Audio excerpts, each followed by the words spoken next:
Morning વિદ્યાર્થી મિત્રો, આપણે 9મું ચેપ્ટર વિદેશ વેપાર જોઈએ છીએ. પેજ નંબર 113 ઉપર ભારતમાં વિદેશ વેપારની દિશા આપણે એ જોવાનું છે. વિદેશ વેપારની દિશા ભારતમાં આપણે કઈ રીતે કોની સાથે એવા સંબંધો છે, કયા દેશ સાથે આપણે અલગ અલગ રીતે પોતાના જે વેપારની વ્યવસ્થા છે એ બધી માહિતી વિશે આપણે જોવાનું છે. તો ભારતમાં વિદેશ વેપારની દિશા વિવિધ પ્રકારનું ઉત્પાદન કરવાની શક્તિ હોવી જોઈએ. જો કોઈ પણ પ્રકારનો દેશ છે, જો દિશા એટલે કોઈ દેશનો વિશ્વના વિવિધ પ્રદેશ સાથેનો વેપાર માટેનો સંબંધ, અલગ અલગ દિશાના પ્રદેશો સાથે વેપાર કરવા માટે કોઈ દેશ પાસે આપણે જવું.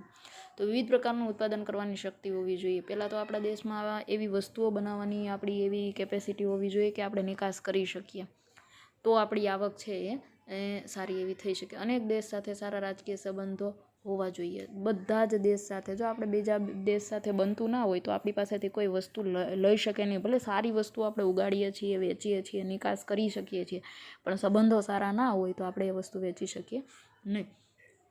અનેક પ્રકારના રાજનીય પ્રયત્નો કરવાની તૈયારી હોવી જોઈએ.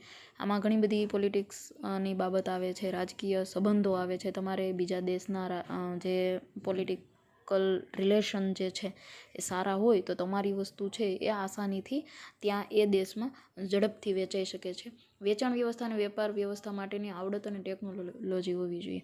તમે ઘણી વખત જોતા હશો કે એવી સ્કિલ હોય છે અમુક વ્યક્તિઓમાં અથવા તો અમુક દેશમાં કે જે ધૂળ વેચે ને તો એના પણ પૈસા આવી જાય. એટલે એવી એક આપણી આવડત હોવી જોઈએ, આપણામાં એવી સ્કિલ હોવી જોઈએ કે સારામાં સારી વસ્તુ છે તો એનો સારામાં સારો ભાવ પણ આપણને મળવો જોઈએ. ટેકનિકલ અમુક વસ્તુ હોવી જોઈએ.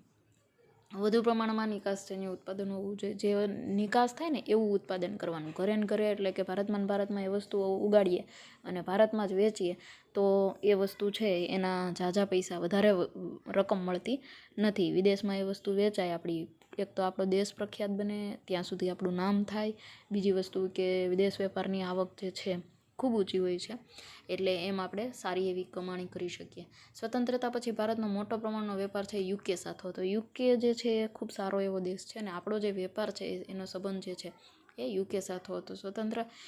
સ્વતંત્રતા પહેલાં યુકે સાથે આપણે વેપાર સ્થાપેલો હતો. પછી 60-61માં ભારતની કુલ આયાતમાં 19% આયાત યુકેથી આવતી હતી. હવે આપણે નિકાસ તો કરતા હતા, પણ આપણી આવક જે છે, આયાત જે છે આપણે, કારણ કે બધી વસ્તુઓની જરૂર પડે છે, એટલે આપણે 19% જે વસ્તુ છે યુકેમાંથી 2007 પછી ઘટી ગઈ ને 2% જ થઈ ગઈ. વિચાર કરો, 19% આપણે આયાતો કરતા હતા, એમાંથી 2% થઈ, એટલે એ સારી બાબત કહેવાય. કારણ કે આયાત જેમ ઘટે નહીં, સારું, નિકાસ વધવી જોઈએ. હવે આપણે બધી વસ્તુ જાતે બનાવીએ છીએ. એટલે સ્વતંત્રતા પછી અમેરિકા પર અનેક પ્રકારના આયાતો માટે નિર્ભર રહ્યા હતા. 60-61માં વસ્તુ અને સેવાઓની કુલ આયાતમાં યુએસએથી 29% આયાતો થઈ. 2007 પછી ઘટીને 8% થઈ ગઈ. એટલે યુએસએ, અમેરિકાથી પણ આપણે આયાતો કરતા હતા, એમાં પણ આપણે ઘટાડો કરેલો છે. ખૂબ સારી વસ્તુ કહેવાય. આયાતો જે છે, બહારના દેશની વસ્તુ આપણે મગાવીએ ને બહુ મોંઘી પડે, આપણે ખૂબ જ લોસ જાય, અને આપણા દેશમાં આપણે એ વસ્તુ ઉગાડીએ છીએ, આપણી પાસે એનો ઓપ્શન છે, એટલે એ વસ્તુ સારી કહેવાય. પછી OPECથી આયાતનું પ્રમાણ ની કુલ આયાતમાં વધુ કારણ ઔદ્યોગિકરણને વિકાસ વધતા પેટ્રોલની, ખનિજ તેલની આયાતો વધી.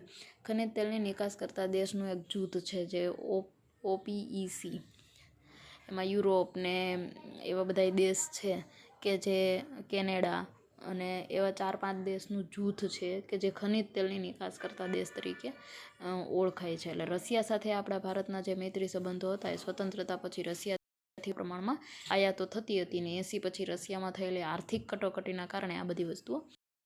રશિયા સાથે આપણે મૈત્રી સંબંધો હતા અને કટોકટી આવેલી હતી 1980માં, ત્યારે આ બધી વસ્તુઓ જે છે એમાં ઘટાડો થયેલો જોવા મળે છે. આપણે જે વર્ષોથી ભાગીદારી સાથે જે વેપાર ઘટતો હતો વિકાસશીલ દેશો સાથે, આપણે જે વેપાર વધારેલો છે, ખાસ કરીને એશિયા, મધ્ય એશિયા, આફ્રિકા વિકાસશીલ દેશ સાથે આપણો વેપાર છે એ વધી ગયો છે. 60-61માં વસ્તુઓની કુલ આયાતમાંથી 11.8% જેટલી આયાતો વિકાસશીલ દેશમાંથી આપણે કરતા હતા. 2007-8માં 32% જેટલી થઈ ગઈ અને 14-15માં જે છે 59% જેટલી થઈ ગઈ હતી. એટલે 60-61માં યુકે તરફથી વસ્તુઓની નિકાસમાં 26.8%નો નિકાસ થતી હતી. 2007-8માં એ ઘટી ગઈ અને 4% થઈ ગઈ. સમયગાળા દરમિયાન અમેરિકા ખાતે વસ્તુની નિકાસ ટકા 16% ઘટી અને 12% થઈ ગઈ.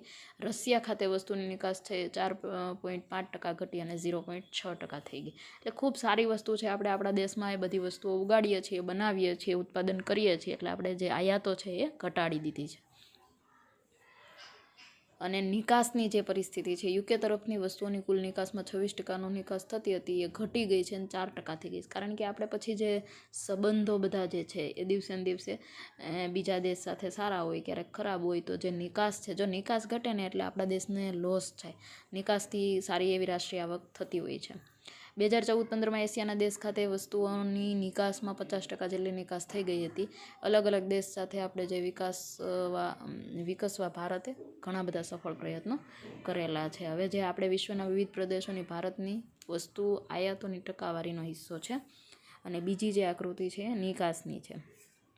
તો એશિયા છે એ ભારતની આયાતની ટકાવારીનો હિસ્સો. એશિયામાંથી આપણે 59% આયાત કરીએ છીએ, યુરોપમાંથી 16%, આફ્રિકામાંથી 8%, લેટિન અમેરિકામાંથી 7%, નોર્થ અમેરિકામાંથી 6%,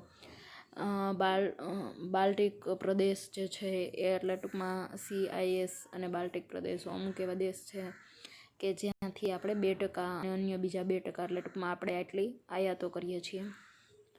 પછી ભારતની નિકાસમાં ટકાવારીનો હિસ્સો એશિયાની 50%, યુરોપની 18% આપણી નિકાસ છે, જે ખૂબ સારી વસ્તુ છે.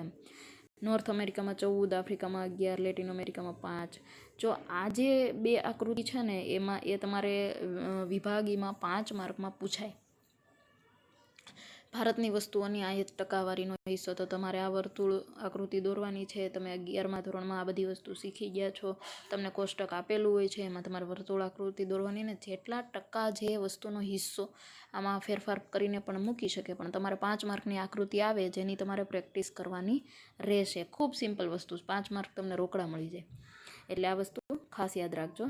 અને આજે હવે પછીનો પોઈન્ટ છે ને, લેણદેણની તુલનાનો ખ્યાલ, ખૂબ અગત્યનો પોઈન્ટ છે. લેણદેણની તુલના એ ખૂબ ખાસ અગત્યનો પોઈન્ટ છે, પણ એ આપણે નેક્સ્ટ લેક્ચરમાં લઈશું. Thank you.